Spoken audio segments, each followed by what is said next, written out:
오늘 우리 하나님 아버지 하나님 거룩하신 말씀 구약성경 시편 제 137편 8절부터 9절까지 말씀. 오늘 우리가 나눌 아버지 하나님 거룩하신 말씀은 구약성경 902편의 2페이지에 위치한 시편 137편 8절 말씀과 9절 말씀입니다. 제가 대신 봉독하여 올립니다. 멸망할 딸 바벨론아, 내가 우리에게 행한 대로 내게 갚는 자가 복이 있을로다. 네 어린 것들을 바위에 메어 치는 자는 복이 있을로다. 아멘. 아버지 감사합니다. 아버지의 영광과 은혜와 사랑 가운데 이 거룩한 주일 아버지의 말씀을 나누며 아버지께 영광을 올리옵나이다.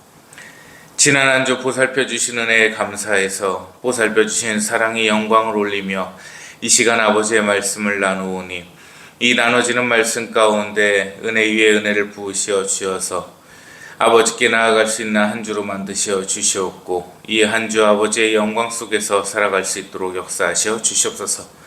은혜와 사랑의 영광과 감사와 찬양을 올리며 예수 그리스도님 이름으로 감사하기도 올리옵나이다. 아멘. 새로운 한 주가 또 이렇게 왔는데요. 정말 덥네요. 날씨가 엄청나게 무덥습니다. 지금 40도까지 육박을 하죠. 불과 한 3, 4년 전만 해도 30 한 2, 3도만 돼도 엄청난 기온이라고 했는데 이제 40도가 상한선이 돼버린 것 같아요. 날씨가 이렇게 무더워지니까 참 병도 많고 이런데 건강 되게 잘 유념하셨으면 좋겠습니다. 많이 유념하셨으면 좋겠고 나라는 여전히 어지럽습니다. 혼란스럽고 이재명이라는 놈이 대통령이라고 앉아있고 강선우라는 갑질론 터지고 참 이런 아사리판이 어딨을까 싶습니다. 우리 윤석열 대통령은 다시 재구속이 되셨죠. 참 뭐라고 할 말이 없는 시대를 살고 있습니다. 보수라는 가치가 없었습니다. 6.25 참전영웅을 진정으로 대접했던 대통령도 없었고 북한이나 저 빨갱이들을 반국가 세력으로 규정한 대통령도 윤석열 대통령이 최초죠. 우리 윤석열 현 대통령이 그 나라를 사랑했던 애국의 마음과 애민의 마음, 그것 때문에 가슴이 참 찢어집니다. 그 고초를 겪을지 과연 몰랐을까, 알았을까, 이런 생각도 있어요. 한편으로는 계엄령을 좀 늦게 했으면 이재명이가 완전한 유죄를 선고받아서 끝나지 않았을까. 참 이런 생각도 있기는 합니다. 그래서 참 여러모로 씁쓸합니다. 어땠을까? 근데 물론 추측뿐이기는 하겠죠. 그렇게 됐다 하더라도 이재명이가 윤석열 대통령의 탄핵을 주도했을 거라는 생각은 물론 있기 때문에 이렇게 봐도 저렇게 봐도 안타까운 마음은 금할 수가 없습니다. 자, 그러면 우리는 왜 이런 시대에 살고 있느냐? 왜 이렇게 악해가고 왜 이렇게 못되고 슬픈 시대로 살아가고 있느냐? 오늘 말씀을 보십니다. 오늘 말씀에서는 멸망의 딸 바벨론이라는 표현을 하십니다. 자, 딸이라는 표현과 음녀라는 표현들이 일맥상통하는 구절이 있습니다. 뱀이 하와를 유혹하여. 즉 여자라는 존재는 성경에서 부정적일 수밖에 없어요. 그렇게 나오고 있습니다. 그래서 하나님께서는 여자는 교회에서 잠잠하라고 말씀을 하셨죠. 이게 멸망의 딸 바벨론. 바벨론은 어떤 곳이었습니까? 하나님을 대적했습니다. 하나님을 대적해서 계속 탑을 쌓아갔습니다. 쌓다가 보니까 높아지다 보니까 이제 하나님과 가까워지는 것 같은 거예요. 야, 더 쌓아보자. 하나님께서 계신 데까지 갈 수 있겠다. 같이 통치해버리자 우리가. 이따위 짓을 하다가 온 육지가 다 갈라져 버렸고 말도 갈라지고 인종도 갈라지고 다 갈라져 버렸습니다. 제2의 선악과 사건과 같다고도 볼 수가 있겠습니다. 어쨌든 그 바벨론이라는 산진성은 성경에서 하나님을 대적하고 하나님의 질서를 무너뜨리고 하나님께 도전을 하고 인간의 한계성을 뛰어넘으려고 하는 창조 질서를 개무시해버리는 또라이 짓으로 다 규정이 된단 말이에요. 자, 그런데 그게 지금의 시대와 무슨 상관이 있나이까? 지금의 시대가 그 시대입니다. 창조 질서가 무너져 버렸습니다. 남자는 남자의 구실을 하지 못한 지 오래요. 여자 또한 여자의 구실을 하지 못한 지 오래가 되어버렸습니다. 하나님께서 비단 정해놓으신 것들을, 율법들을 다 무시해버리고 사람의 기준에 따라서 세워버렸습니다. 성경 어디에 동물을 갖다가 사냥해서 잡아먹으라고 했습니까? 성경 어디에 돼지고기를 먹으라 했습니까? 성경 어디에 비늘 없는 생선을 먹으라 했습니까? 근데 이 말씀을 가지고 신약 시대로 돌아와서 예수 그리스도님으로 인해서 다 완전해졌다고 얘기를 합니다. 다 해방됐다고 얘기를 해요. 인본주의적 기준인 거죠. 즉 사람의 해석에 따라서 이 성경 말씀이 움직여져 버리는 거예요. 하나님의 천사를 봤습니다. 내가 깨끗하다는 것을 어찌 네가 부정하다 하느냐. 근데 그 본 환상은 새로운 세상이었다는 말씀입니다. 아이가 독사의 굴에 손을 집어넣고 곰이 아이하고 사과를 따먹고 있고 사슴이 호랑이하고 같이 놀고 있고 껴안고 있고 뒹굴고 있고 이러한 새로운 세상이라고. 사람의 기준으로 해석을 하기 시작하니까 교회가 이렇게 썩어 빠져버린 거예요. 목사가 어떻게 교인들한테 삥 뜯어갖고서 잘 먹고 잘 사나요? 아반떼 타고 마티즈 타는 교인이 돈 갖다 바치면 목사는 그 돈 갖고 그랜저를 타고 있고 제네시스를 타고 있다. 이게 어떻게 성경적 기준이 되겠습니까? 인본주의적 기준인 거죠. 왜 11조를 갖다 교회에다 갖다 바치나요? 왜 헌금을 교회에다 갖다 바칩니까? 어느 순간 혼전 임신을 하면 그걸 혼수라고 포장을 하기 시작했습니다. 하나님, 예수님, 주님 이 세 마디 한 번씩만 하면 신앙이 좋은 사람이라고 독실하다고 포장을 하기 시작합니다. 전혀 성경적 기준은 아닌데 나더러 주여 주여 하는 자마다 천국에 갈 것이 아니니라. 이 말씀에 그냥 상충이 돼버리죠. 그럼에도 불구하고 어느 순간 인본주의적 기존으로 인해서 다 망가져 버렸습니다. 그것이 바벨론입니다. 그것이 지금 바벨로 된 세상에 대해서 경고를 하시는 말씀인데요. 9절 말씀 보십니다. 137편. 네 어린 것들을 바위에 메어치는 자는 복이 이를수로다. 아멘.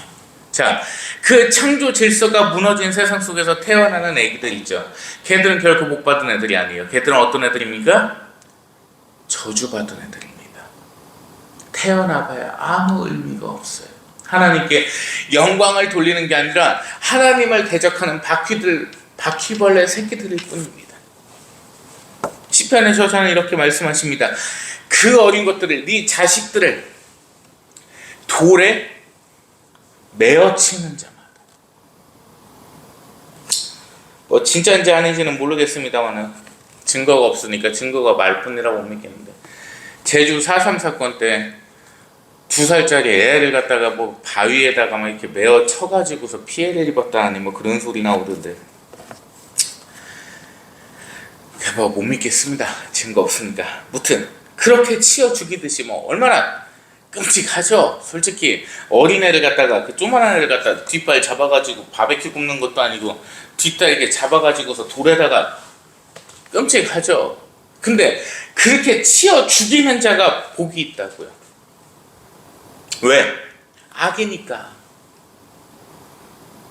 베이비가 아니고 아기가 아니고 악이라서요.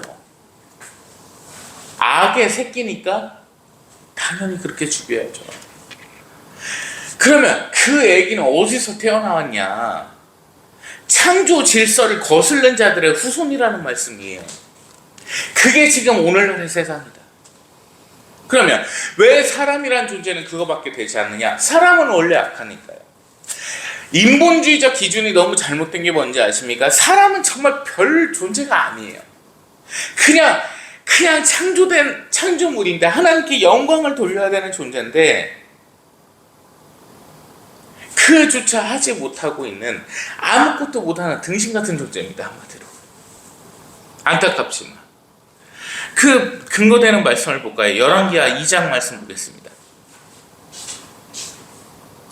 열왕기하 2장 23절과 24절 말씀입니다.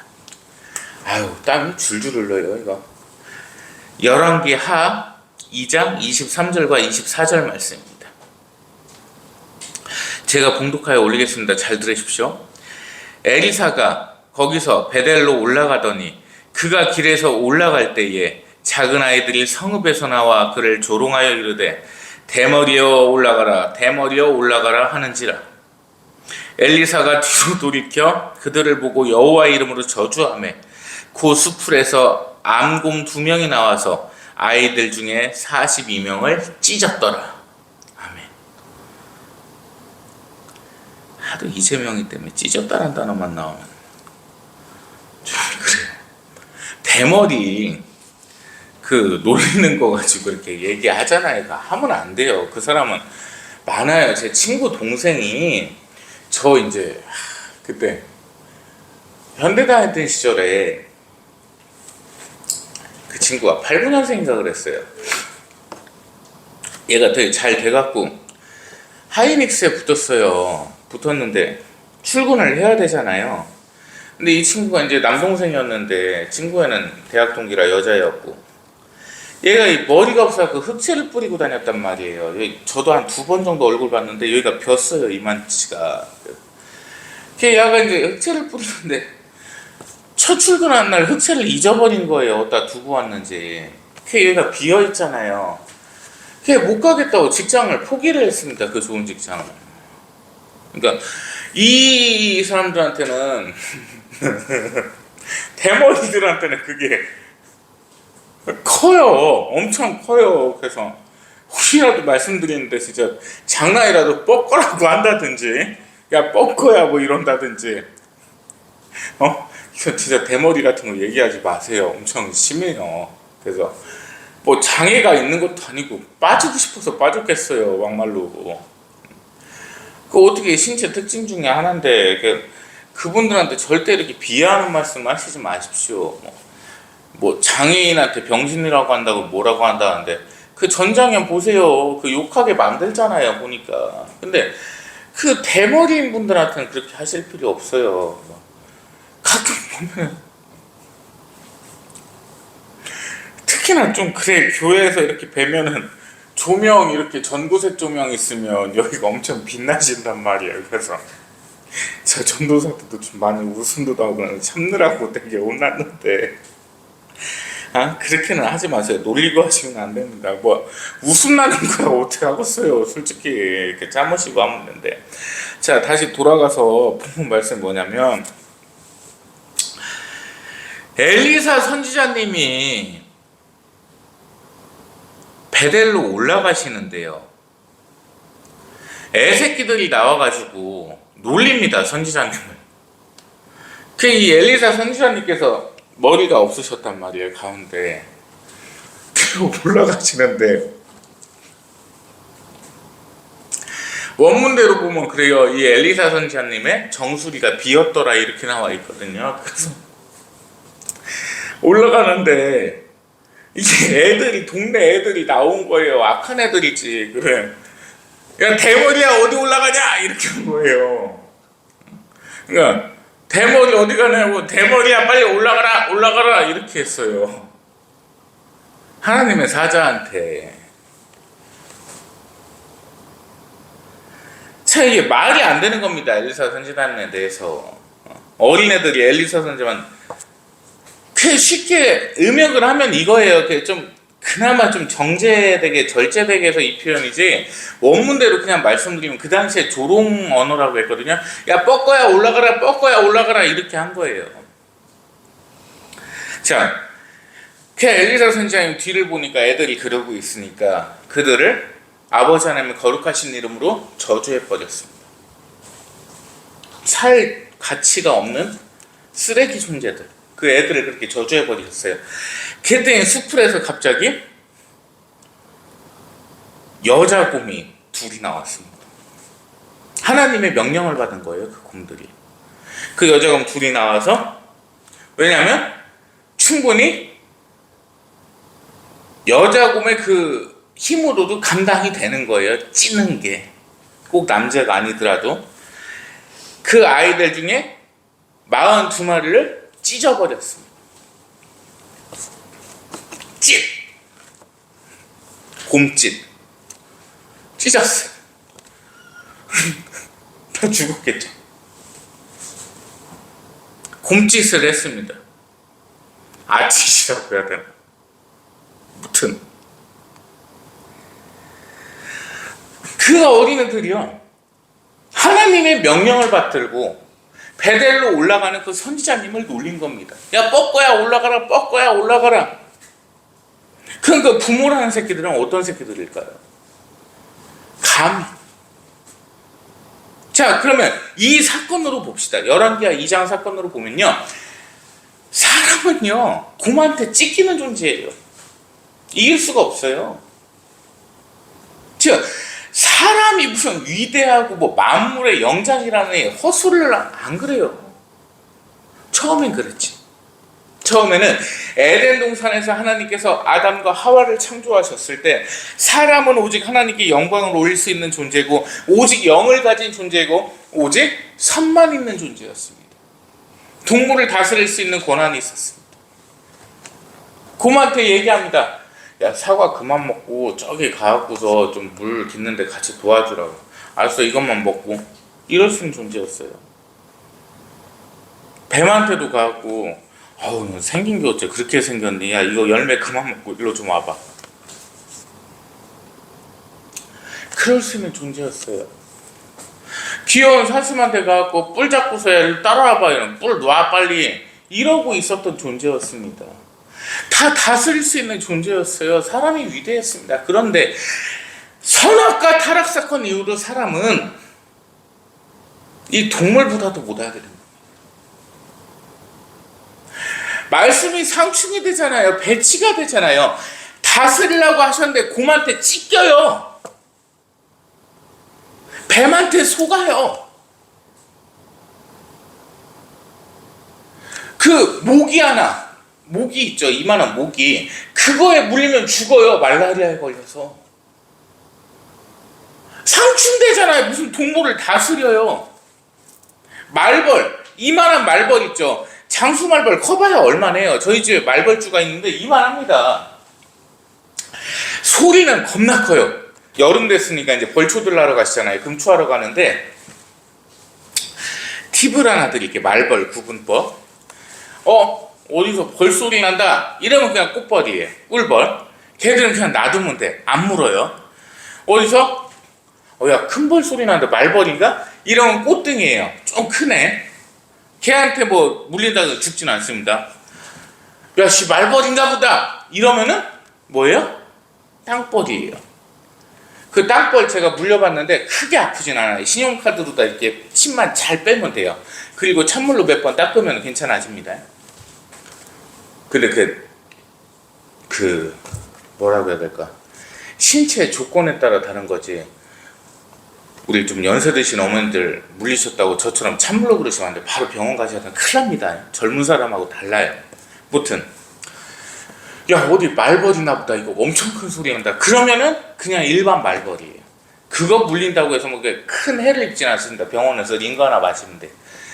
야 어디서 드론 날리나 보다, 그럼 장수 말벌이에요. 진짜 드론 소리보다 더 커요. 엄청 큽니다, 소리가. 옛날에 RC카도 엔진 돌아가는 소리가 나요. 죽어요, 물리면. 골든타임 놓치면 죽습니다. 사람이 그렇게 약하고 약한 존재예요. 그게 강한 존재가 아닙니다. 선악과 사건 이후에 사람은 동물한테도 먹히고 동물한테도 찢기고 동물한테도 죽는 존재가 됐습니다. 근데 인본주의 사상 때문에 사람이 무슨 뭐 위대하다 어마어마하다 헛소리를 하는 거예요. 선지자님 하나 못 알아보고 저주를 내버렸잖아요. 이 애새끼들이. 하나님께서 누구한테 명령을 하신 거예요? 곰한테 명령을 하셨어요. 쟤들 찢어. 다 찢었어요. 어떻게 해야 돼요? 내 존재를 인정을 해야 돼요. 아버지 없으면 전 안 됩니다. 오직 아버지의 이끄심대로 살아야 됩니다. 저는 정말 바보 같은 존재입니다. 오직 하나님의 은혜가 아니면 살 수 없는 존재입니다. 그 앞에 엎드려야 돼요. 말씀 한 구절 더 보실게요. 민수기 제22장입니다. 민수기 22장 30절 말씀입니다. 자, 봉독합니다. 당나귀가 바람에게 이르되 나는 당신이 오늘까지 당신의 일생 동안 탄 나귀가 아니냐? 내가 언제 당신에게 이같이 하는 버릇이 있었더냐? 그가 말하되 없었느니라. 그때에 하나님께서 발람의 눈을 밝히시매 하나님의 사자가 손에 칼을 빼들고 길에 선 것을 그가 보고 머리를 숙이고 엎드리니. 32절까지 보겠습니다. 여호와의 사자가 그에게 이르되 너는 어찌하여 네 당나귀를 이같이 3번 때렸느냐? 보라, 네 앞에서 네 길이 사악함으로 내가 너를 막으려고 나왔더니. 33절도 봅니다. 당나귀가 나를 보고 이같이 3번을 돌이켜 내 앞에서 피하였느니라. 당나귀가 만일 돌이켜 나를 피하지 아니하였다면 내가 벌써 너를 죽이고 당나귀는 살렸으리라. 아멘. 자, 이 말씀이 뭐냐면요, 하나님께서 발람 선생에게 말씀을 하십니다. 모압 고관들과 어울리지 마라. 함께 갈 필요가 없다. 너는 내 명령을 준행하라. 이렇게 명령을 하셨습니다. 근데 이 발람이 거절을 했습니다.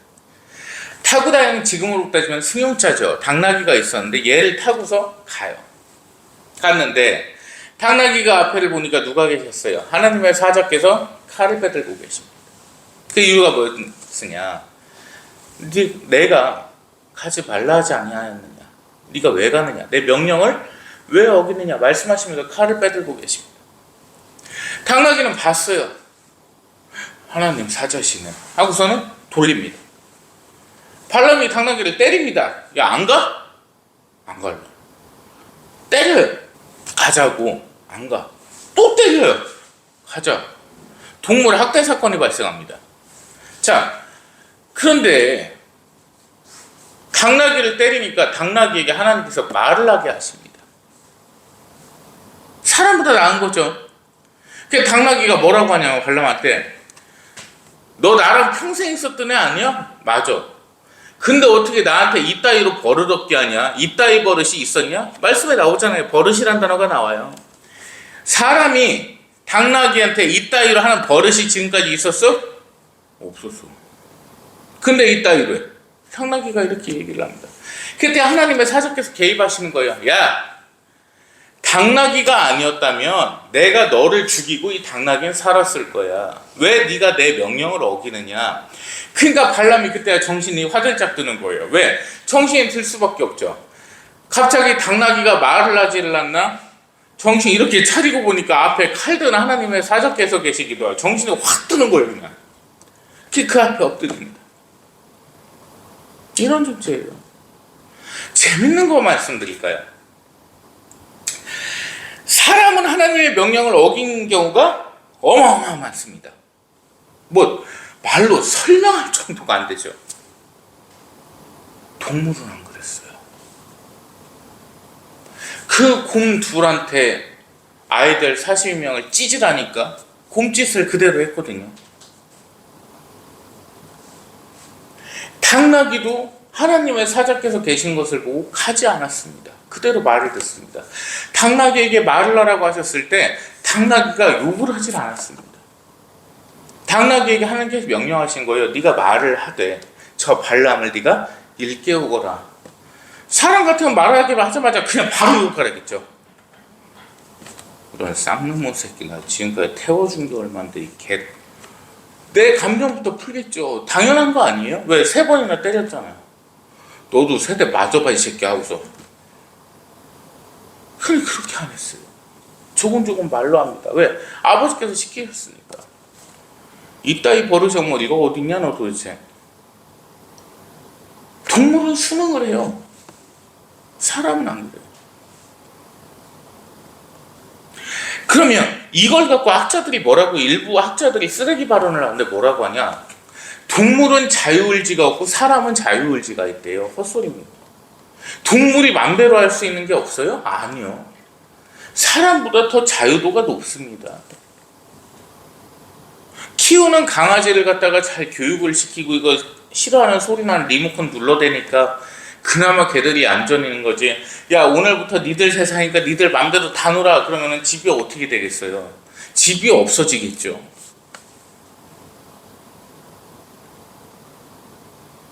전원주택 다 이쁘게 지어갖고 잔디밭을 쫙 깔아놨어요. 중간에 연못도 있고 다리도 있고 한쪽엔 텃밭도 있고 이렇습니다. 통제를 갖다가 하는 거죠. 야 여기다가는 이렇게 하면 안 돼. 유실수는 건들면 안 돼. 이러니까 가만히 있지. 만약에 걔들한테 자 웰컴 잔디밭이니까 니들 마음대로 놀아. 그럼 어떻게 되겠어요? 폐허가 되겠죠. 여기서 볼 수 있는 당나귀가 말하는 사건에서 우리가 민수기 22장에서 뭘 느껴야 되냐면 동물은 하나님의 말씀을 그대로 따랐다는 겁니다. 사람은 그렇지 아니했고요. 동물이 사람에게 버릇이 없다는 단어를 써버립니다. 그런데도 인본주의가 말이 됩니까? 그런데도 사람이 우선이라고요? 사람의 해석에 따라서 살아가는 게 맞습니까? 그게 성경대로 살아가는 게 맞습니까? 일부 신학자들의 견해에 따라서 성경을 해석해버리고 하지 말라는 율법들을 어겨가면서 내 멋대로 사는 게 신앙생활이냐? 오늘은 질문을 던져보겠습니다. 기도합니다. 하나님 감사합니다. 하나님의 은혜와 사랑 가운데 영광 가운데 이 시간 하나님 말씀을 나눕니다. 이 한 주, 이 한 달, 이 한 해, 이 한평생을 살아갈 동안 아버지의 은혜 속에만 있기를 원하나이다. 아버지의 강복 속에만 있기를 원하나이다. 아버지께서 복의 복을 내리셔 주셔서 이 한 주 아버지께 영광을 올리며 오늘보다 내일, 내일보다 모레 더 윤택한 삶 가운데 아버지께 영광을 올릴 수 있도록 역사하셔 주시옵소서. 아버지의 사랑과 은혜에 감사와 찬양을 올리며 이 모든 말씀 우리 구주의 예수 그리스도님 이름으로 기도 올리옵나이다. 아멘. 이제는 아버지 하나님 앞에 엎드린 아버지 하나님의 거룩한 백성들 머리 위에 아버지 하나님의 사랑하심과 우리 구주 예수 그리스도의 무한하신 은혜와 성령 하나님의 교통하심이 이제부터 영원토록 항상 함께 계실지어다. 아멘.